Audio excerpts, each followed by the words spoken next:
bonjour. C'est avec plaisir qu'on accueille aujourd'hui chez Agora ici Télévision M. Mokhtar Chewi, romancier qui nous parle du Maroc, est connu pour ses écrits incisifs, sarcastiques et provocateurs. Son style associe le réalisme au merveilleux, le sérieux à la dérision et la dévotion au blasphème. On va parler aujourd'hui de son 9e roman, le 4e livre. Monsieur Mokhtar, c'est avec plaisir qu'on vous accueille chez Agora. Bonjour. Bonjour mon cher Kamal, bonjour à tout le monde. Tout d'abord, merci pour votre invitation et bienvenue à vos téléspectateurs qui nous suivent. Et j'espère qu'ils passeront un bon moment avec nous. Ça nous fait plaisir. C'est pas ta première, c'est pas ton premier passage, mais c'est toujours un plaisir de t'accueillir. Parmi on va dire, les auteurs au Maroc les plus prolifiques et puis les auteurs les plus appréciés, mais là, avec un tel roman, le 4e livre, d'ailleurs, je vous en félicite, il y a beaucoup d'imagination. On va en parler durant cette entrevue de cette histoire de Mehdi. L'histoire de Mehdi, un campagnard du Maroc qui est chargé par 3 sages de nettoyer les 3 livres saints de toute trace de violence et de créer justement un nouveau texte.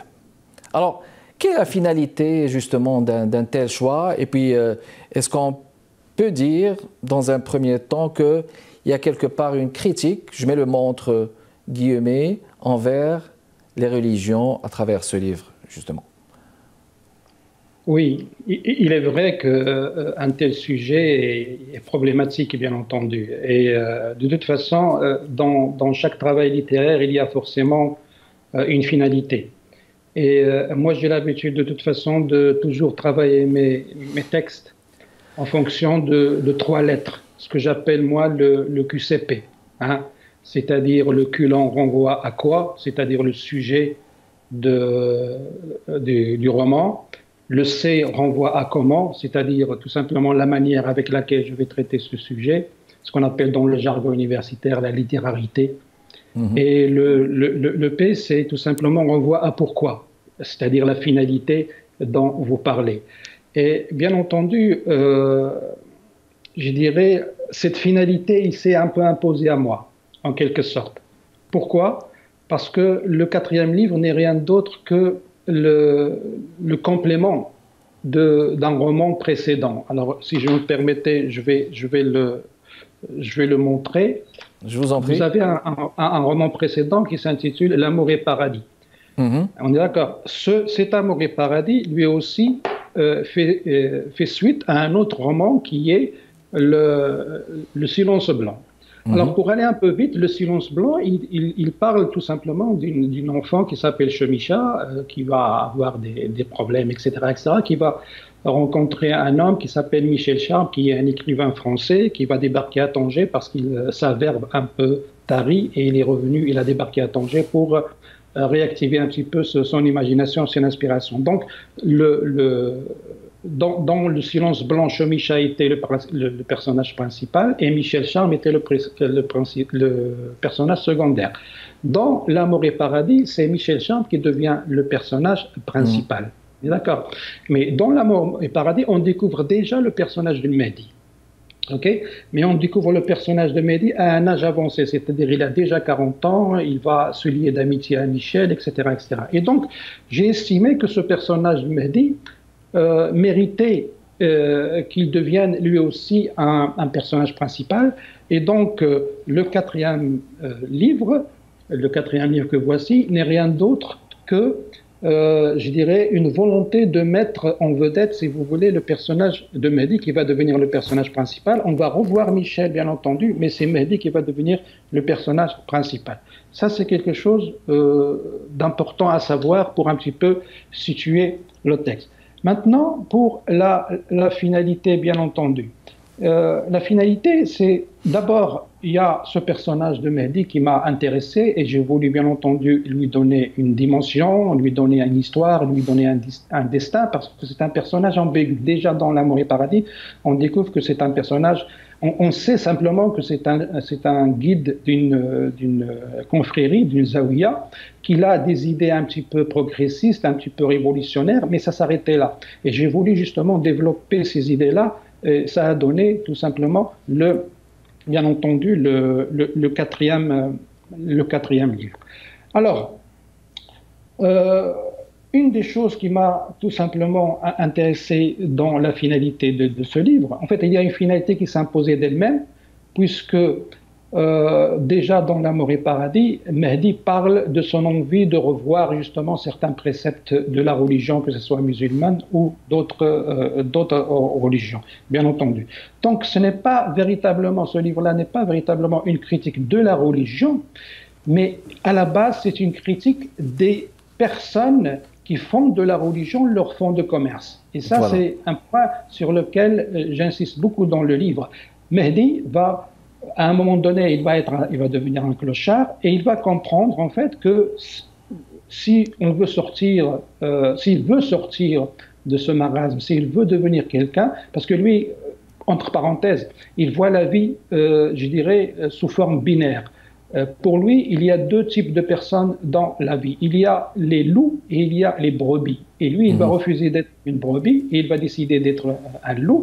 Mais pour devenir un loup, il faut avoir bien entendu des richesses, à la fois, bien entendu, richesses pécuniaires en quelque sorte, mais aussi la richesse spirituelle. Donc, il va comprendre qu'un des moyens justement de devenir riche, c'est d'utiliser la religion. Et il va utiliser la religion comme un fonds de commerce et il va devenir ce qu'il va devenir, bien entendu, dans la suite de l'histoire. Donc là, ce n'est pas une critique de la religion. La finalité de ce livre n'est pas de critiquer les religions, mais de critiquer tous ceux qui font de la religion leur fonds de commerce pour leur intérêt, bien entendu, personnel. Parfait. Voilà.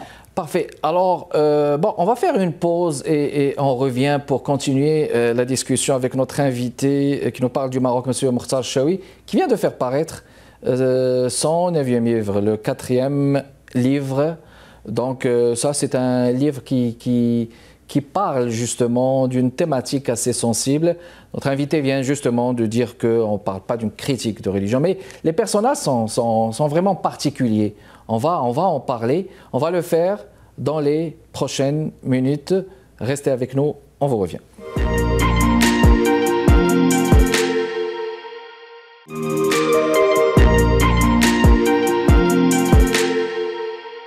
On est de retour avec vous, mesdames et messieurs, avec notre invité d'Agora chez ICI Télévision, Montréal, Québec, Canada. J'accueille Mokhtar Chaoui pour parler de son livre qui vient de paraître, le 4e livre. Alors, c'est particulier à la lecture, dois-je dire, Mokhtar. Les chapitres sont répartis par des lettres d'alphabet, avec des thématiques. Chaque mot est une thématique à part entière. Et puis, en allant justement vers le personnage, surtout le personnage de Mehdi, j'ai presque envie de dire que c'est quelque part un personnage assez controversé. C'est pas quelqu'un qui est un saint, mais il a commis beaucoup d'erreurs. Bon, son histoire avec Fatima, avec Karima, son histoire particulière avec Adam, et puis le décès de Houssine, tout ça, ce sont des événements qui sont quand même particuliers. Ça nous fait rappeler aussi que l'homme, c'est l'erreur, carrément. Et puis l'erreur, elle est complètement humaine. Alors, mais justement, confier une telle tâche avec une personne qui a cette envergure-là, quelque part, de commettre de si grandes erreurs, est-ce que c'est le bon choix, quelque part, justement, à ce niveau?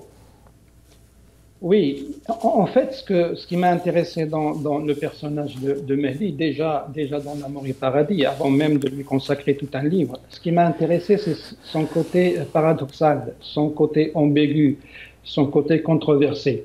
Parce que j'ai tout simplement voulu montrer à travers ce personnage, je dirais, le dilemme que vit l'être humain. Oui. Je suis de ceux qui pensent qu'il n'y a, je pense que pratiquement tout le monde pense ça, il n'y a jamais quelqu'un de 100% bon, de 100% mauvais, etc. Et donc, il y a le mal et le bien qui est en nous. Et, une fois on est gentil, une fois on est méchant, une fois on est altruiste, une fois on est individualiste, etc., etc. Et donc, le paradoxe de l'être humain, j'ai essayé de le montrer à travers ce personnage. Et comme vous venez de dire assez justement, c'est un personnage qui est très ambigu. il y a certains passages, on a de la pitié pour lui. Dans d'autres passages, on a envie tout simplement de le massacrer parce qu'il est haineux, parce que, etc., etc. Et là, c'est tout simplement une vision, j'ai presque envie de dire, une vision objective de l'âme humaine.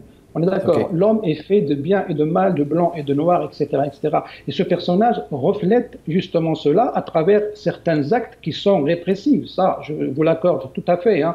Il a commis certaines choses qui sont impardonnables, mais bien entendu, lui, selon sa vision un petit peu sophiste, il n'a fait ça que parce qu'il veut à tout prix accomplir une mission. En tout cas, il s'est donné, lui, une mission. Est-ce que c'est une mission véritablement crédible ou pas crédible? Est-ce qu'il a créé cette mission? Le problème, c'est que, justement, c'est un ensemble de paradoxes qui reflètent tout simplement les paradoxes de l'être humain. Parfait. Alors, bon, c'est un livre aussi où il y a une certaine érudition. Là. Vous avez mentionné plein d'auteurs, là, avec beaucoup de tact, beaucoup de finesse. Je citerai entre autres Amal Khayyam, Rumi, Moutanabbi, Cheikh Nefzaoui. Il y a surtout cette sagesse proférée par Mehdi qui attire l'attention. Vivre avant de cogiter, jouir avant de comprendre, être heureux avant de saisir le sens du bonheur. Bon, il est projeté quelque part vers un certain savoir-vivre, comme qui dirait, c'est comme un épicurien, là. C'est comme le savoir-vivre et la possibilité de savourer cette vie, les moments de bonheur, c'est une priorité. Mais peut-on dire que justement que tous ces gens-là qu'il a lus et ces comparaisons l'ont influencé? Et puis, à quel point aussi peut-on saisir le réalisme du merveilleux dans ce roman? Est-ce que c'est à travers justement ces romanciers? Est-ce que c'est à travers le défi qu'il lance justement à la vie, aux autres, de dire que bon, sa propre liberté, elle passe en premier? Ok. Alors, il y a beaucoup de questions dans ta question. Oui. Donc, je commencerai tout simplement par cette question sur la lecture. Effectivement, c'est quelqu'un qui lit beaucoup, qui a beaucoup lu. D'ailleurs, si les personnes qui ont lu mes autres livres, moi j'insiste sur cette question, c'est-à-dire les personnes se forment à travers la lecture. Et la lecture peut nous sauver comme elle peut nous perdre. Ça, on est toujours sur le fil du rasoir concernant la lecture. Ça ne veut pas dire que Mehdi va je dirais, critiquer tout ce qu'il a lu. Ça, loin de là, bien entendu. Mais c'est quelqu'un, tout simplement, qui a déjà un bagage culturel et surtout un bagage religieux très, très important qu'il va mettre à la disposition de ses ambitions et surtout de sa mission. Comment ça va évoluer, enfin, je laisse le lecteur découvrir ça, mais ça, c'est quelque chose de très, très important. Autre chose que vous avez mentionné dans votre question, c'est ce mélange entre le merveilleux et le réalisme, en fait. Ça, c'est quelque chose que j'ai véritablement voulu dans le livre, pour la simple raison qu'il y a une position un peu personnelle qui n'engage que moi. C'est que je trouve qu'il y a trop de romans réalistes, et surtout dans la littérature maghrébine, il y a trop de romans, ce qu'on appelle le roman social. On est d'accord, il n'y a pas suffisamment de fantaisie dans le roman, il n'y a pas suffisamment de merveilleux. Ça, c'est le premier point. Deuxième point, pourquoi j'ai intégré ce qu'on appelle dans le jargon universitaire l'onérisme, ça veut dire l'intervention du rêve dans le roman, parce que dans le roman, on rêve beaucoup. On rêve beaucoup. Ça, c'est pour expliquer un petit peu sa direction sophie, parce que, bien entendu, chez les sophies, les rêves ne sont pas considérés comme des songes, ils sont considérés comme des visions. Et Mehdi, lorsqu'il va voir, par exemple, il va avoir le rêve avec les trois sages, il va les considérer ça pas comme un songe, mais comme une vision, c'est-à-dire, c'est à partir de là qu'il va décider que ce qu'il a vu dans le rêve, elle est tout simplement une invitation à concrétiser ces messages oniriques dans la réalité. Et une troisième chose qui m'a poussé justement à faire entrer le merveilleux, l'onirisme dans ce roman, c'est que je considère, et ça, je fais mienne un petit peu une des citations de Gustav Jung, qui dit tout simplement que le rêve n'est rien d'autre qu'une compensation de la réalité. On est d'accord? Et entre nous, la littérature, c'est pareil. Est-ce que ce n'est pas une compensation de la réalité? Les écrivains, qu'est-ce qu'ils font? Ils essaient tout simplement de compenser un manque. Moi, je considère, et peut-être que j'exagère, que toute écriture n'est rien d'autre qu'une compensation d'un manque ou bien qu'on a vécu, ou bien dont on a été témoin. Et donc, Mehdi, en tant que Sophie, va considérer les rêves comme tout simplement des visions, ces visions qu'il va essayer de concrétiser dans la réalité. Est-ce qu'il va y arriver? C'est pas aussi simple que ça. C'est ça la question ouais. Justement clé. Alors on va faire encore une pause, mesdames et messieurs, et on revient dans les prochaines minutes avec notre invité pour converser, pour continuer la conversation avec notre invité, M. Mokhtar Chaoui, qui nous parle de Tanger, du Maroc, pour son 9e livre, qui s'intitule Le 4e livre. À tout de suite.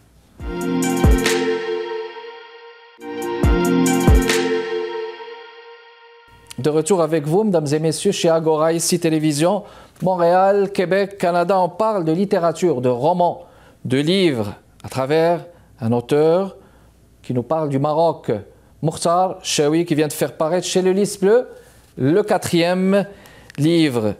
Alors, de retour avec vous, Mokhtar, on parlait justement, vous parliez tout à l'heure de soufisme, il y a même le wahhabisme, ce sont des courants que vous avez justement évoqués dans ce livre.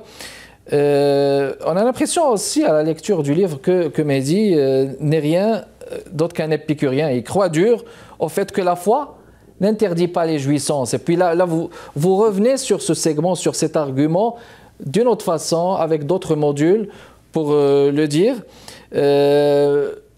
J'ose présumer aussi que c'est l'incarnation quelque part d'une humanité qui est controversée comme la nôtre.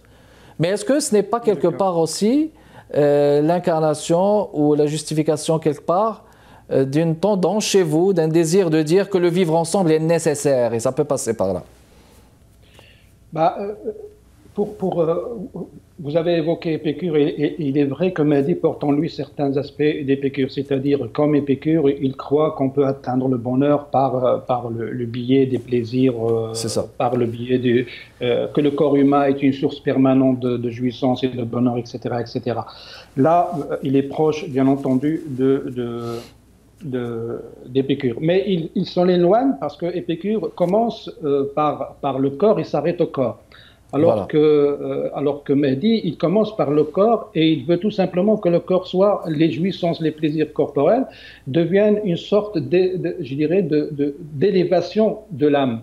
C'est-à-dire, vous savez très bien que dans le sophisme, pour atteindre ce malakout, c'est-à-dire cette zone divine qui révèle un petit peu le secret, il faudrait justement se débarrasser de l'existence, à l'abstinence, à la prière. Ça veut dire que le corps est un obstacle pour l'élévation.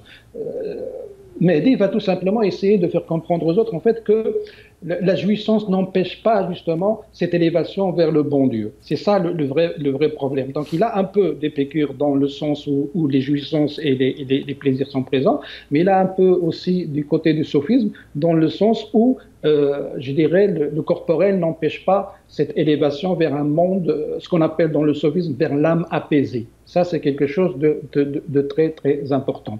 Alors, bien entendu que cette prise de position, elle est un petit peu controversée. L'humain, il est un petit peu entre deux chaises. Il aimerait bien entendu, vivre tranquillement. Mais dans l'ensemble, ce que vous avez dit tout à l'heure est très, très, très juste. L'une des idées phares de ce livre, c'est justement l'appel au vivre ensemble. Et pas simplement entre les musulmans, entre l'humain. Ça, c'est une question très, très importante. C'est pourquoi, d'ailleurs, Mehdi va essayer tout simplement de nettoyer, selon son expression, les livres de certaines choses qui appellent justement tout simplement au massacre des autres. Et ça, c'est malheureux. Donc, le vivre ensemble, effectivement, c'est un point primordial dans le roman. Très bien, parfait. Et puis, là, vous convenez avec moi qu'on ne va pas tout dire dans votre livre. On veut que les gens s'y intéressent. On veut que les gens, achètent, n'est-ce pas? Pages, ils auront le temps de lire. Exactement.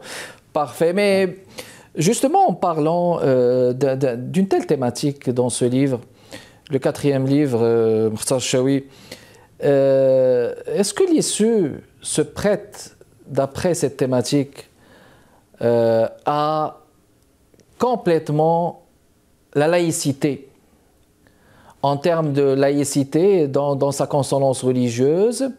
Quelle est votre perception de la question et comment est-ce que vous projetez votre regard sur cela avec un tel cheminement, avec un tel personnage avec l'environnement, il a grandi, il a évolué, justement. Vous voulez savoir ce que Mehdi pense ou ce que moi, en tant que Mortachawi, pense? Ben, si on peut avoir les deux, mais peut-être vous-même, Mortachawi. De toute façon, Mehdi, vous trouverez ce qu'il pense dans le livre, en le lisant. Oui, oui, tout à fait. Moi, personnellement, je mets toujours le mot laïcité entre parenthèses parce que c'est un concept, c'est une idéologie, entre parenthèses, qui est apparu en Europe, en Occident, parce qu'il y avait un contexte.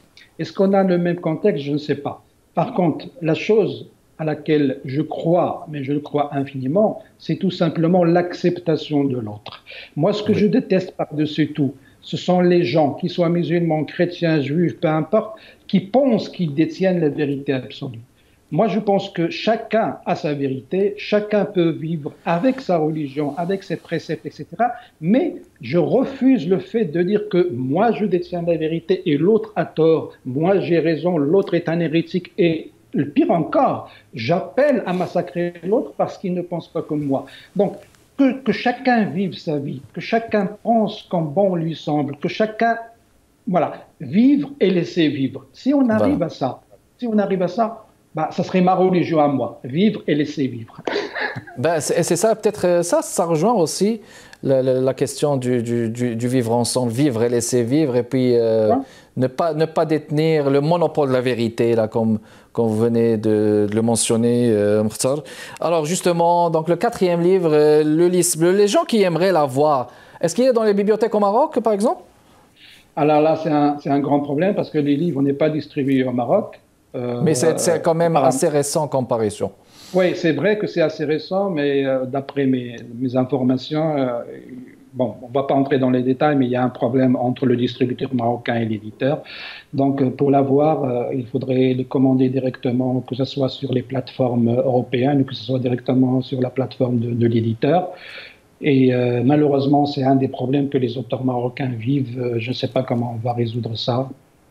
Il faut vivre avec. C'est une grande question. Mais là, la question de l'édition, quand même, que ce soit en Maroc ou en France, puis il est publié en France, hein, il est édité en France. Ah, il est publié en France. Ouais. Alors maintenant, on est dans l'ère du numérique. Les gens qui aimeraient le commander, pour le moment, allez chez Amazon, exactement, dans le site web de la maison d'édition. Mkhtar Chaoui, c'est un plaisir de vous avoir reçu. Votre tout dernier, le 4e livre, paru chez Le Lys bleu. Merci d'avoir été avec nous, d'avoir accepté notre invitation. Merci à vous, chères téléspectatrices, téléspectateurs du Québec, du Canada et surtout de Montréal, d'être tout le temps avec nous. Agora, ici Télévision, Kamal Benkiran avec vous. Portez-vous bien. Je vous souhaite une excellente semaine et à jeudi prochain.